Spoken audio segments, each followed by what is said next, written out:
ទៀតការខាត់ស្បែកអាចជួយជំរុះកោសិកាដែលងាប់ចេញធ្វើឲ្យស្បែករបស់បងប្អូនទុននិងសមត់ភ្លឺរលោងថ្ងៃនេះខ្ញុំនឹងបង្ហាញបងប្អូនពីវិធីធ្វើឲ្យស្បែករលោងនិងសខ្ចីឆាប់រហ័សដែលប្រើរូបមន្តខាត់ស្បែកងាយៗប្រសិនបើមានចំណាប់អារម្មណ៍សូមបន្តទស្សនារហូតដល់ចប់ប្រើបានទាំងបុរសនិងនារីគ្រឿងផ្សំដំបូងដែលបងប្អូននឹងត្រូវការគឺដំឡូងបារាំងទំហំមធ្យម1ឥឡូវនេះសូមឆូតដំឡូងបារាំងនិងច្របាច់យកទឹកដំឡូងបារាំងល្អណាស់សម្រាប់ធ្វើឲ្យស្បែកសស្អាត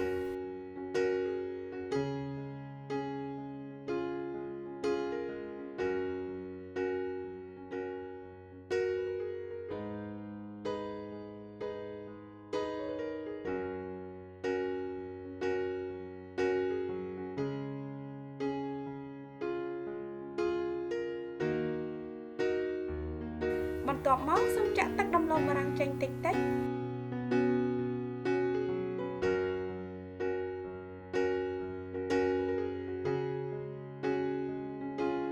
ហើយយើងនឹងប្រើម្សៅដំឡូងបារាំងនេះ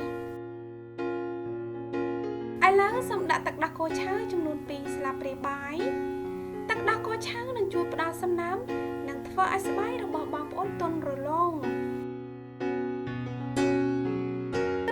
បន្ទាប់ដែលបងប្អូននឹងត្រូវការគឺស្ករសចំនួន3ទៅ4ស្លាបព្រាបាយ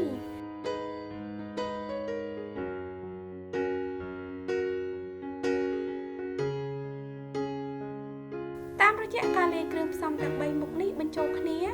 នឹងធ្វើឲ្យស្បែករបស់បងប្អូនទន់រលោងនិងសជាងមុនក្នុងរយៈពេលខ្លី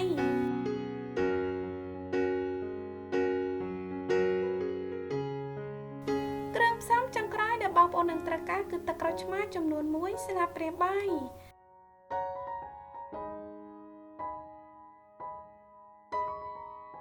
សូមកូរច្របល់គ្រឿងផ្សំទាំងអស់ឲ្យបានសព្វចូលគ្នាល្អស្ក្រាប់ខាត់ស្បែករបស់យើងគឺបានរួចរាល់ហើយសូមខាត់ថ្នមៗនៅលើផ្ទៃមុខ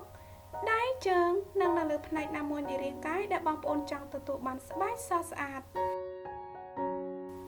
បន្ទាប់ពីខាត់រួចរាល់ហើយសូមទុកចោលរយៈពេល15ទៅ20នាទីលាងជម្រះចេញជាមួយទឹកធម្មតាកុំភ្លេចលាបឡេផ្ដល់សំណើមដែលបងប្អូនប្រើជាប្រចាំសម្រាប់លទ្ធផលកាន់តែប្រសើរប្រើរូបមន្តនេះ2ទៅ3ដងក្នុងមួយសប្តាហ៍ដោយដែលបងប្អូនបានឃើញដៃរបស់ខ្ញុំមើលទៅទន់រលោងនិងសខ្ចីបើប្រៀបទៅនឹងដៃម្ខាងទៀតសង្ឃឹមថាបងប្អូនចូលចិត្តវីដេអូនេះប្រសិនបើមានសំណួរឬយោបល់សូមសរសេរ comment ខាងក្រោមសូមជួយចុច like និងចុច subscribe YouTube Channel និង Facebook Page របស់នាងខ្ញុំផងណាសូមអរគុណដល់បងប្អូនទាំងអស់គ្នាដែលចូលចិត្តនិងតែងតែគាំទ្រទស្សនាវីដេអូរបស់ខ្ញុំនឹងជួបបងប្អូននៅវីដេអូបន្តទៀតសូមជម្រាបលាបាយបាយ